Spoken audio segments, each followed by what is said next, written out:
Today we're going to have a little talk about picking, alternate picking and outside picking, and using situations that I like to use to make them work musically in a good even time and just let it flow over the backing track, man. Just make it sound good.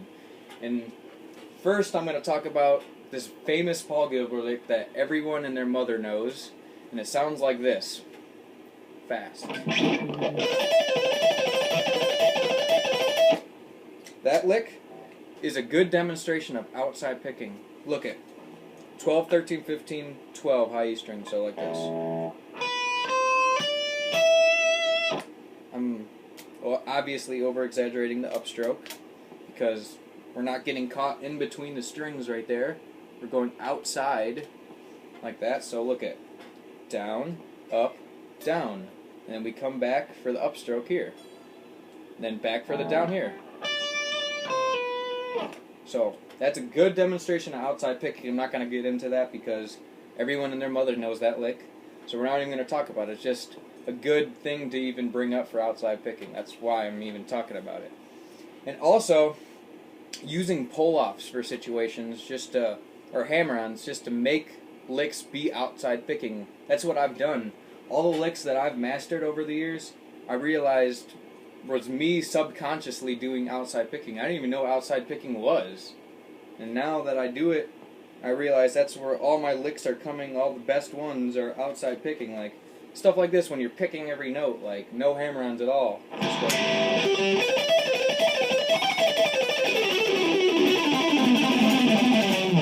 Just stuff like that. It's just when you're picking everything, that's all outside picking. Every single thing about it. And even diatonically going up things, just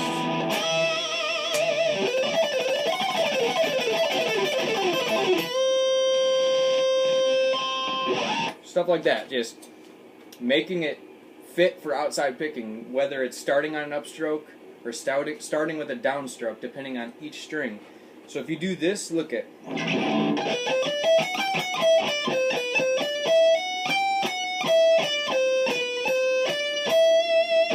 Everything about that is outside picking. There is nothing going in between these strings. Not whatsoever. Well, at least when string crosses occur, at least. Because you're going to have to go in between for just reasons of physics. So I'm talking about when you're crossing strings and stuff, you're not going in between them. You're just going.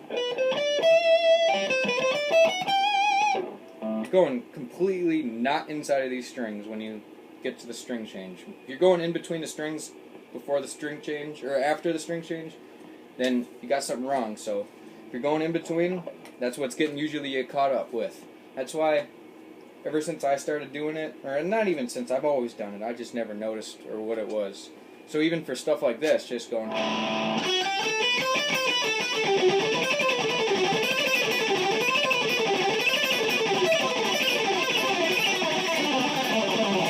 just stuff like that, that's all strictly outside picking. And when you use outside picking, you're not going to mess up because it's like an automatic thing where you don't even got to think about it. It's just locked in. Even for alternate picking, just like one string things just going like.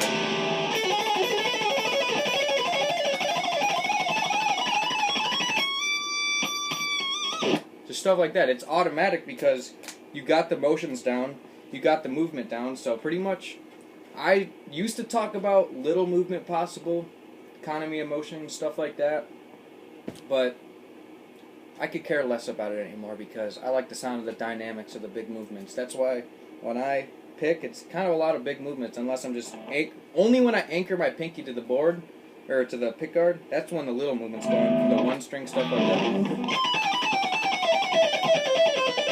Just stuff like that, it's kind of like that circular kind of movement going on there, but I don't do that too much just because I just don't do it. I don't know.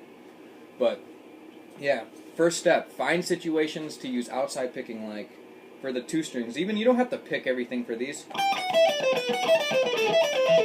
I'm using outside picking, which most people don't. They start with a downstroke. I start with an up for the.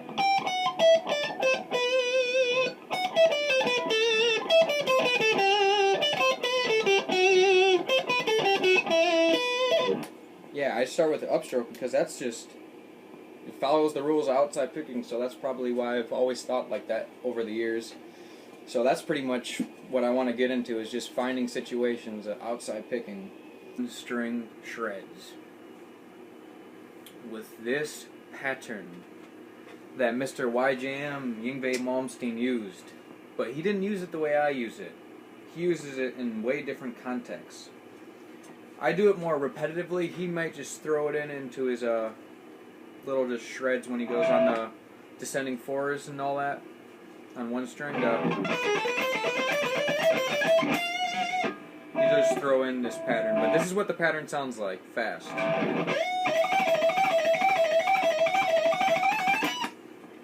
I messed up at the end. That pattern right there. It's a one string. I'm not worried about the whole thing. This is just the little pattern. This little.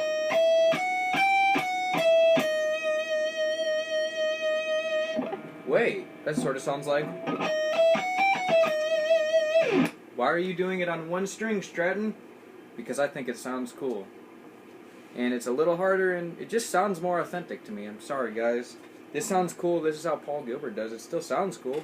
I just like the one string, though.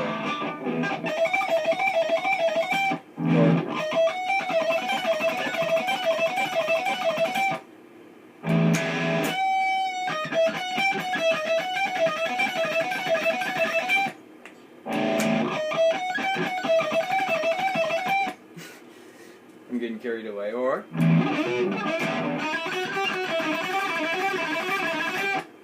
do it anywhere. I don't know. It's just fun. Anyway, that's the lick.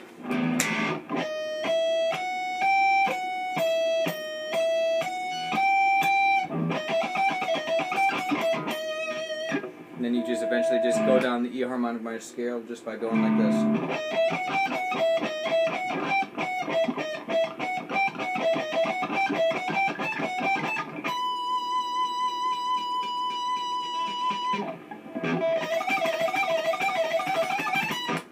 There you go. And also want to just say thanks to all who's been watching the lessons and stuff and liking the video, subscribing and stuff, comment. At the end of the video, I just want to say, just comment on some content that you'd like to see me post, because I just sometimes, I forget, whatever, I just don't think about it, I don't know. So just leave some comments about what kind of content I should post, and I'll be shortly be doing a Q&A video on that. So just in the meantime, just hit the subscribe button, like, comment, rate. Nope, no, there's no rating anymore. This isn't 2006. Sorry, guys. Okay, yeah, just do that though if you like the video. Now I realize I made this kind of awkward, and shred on.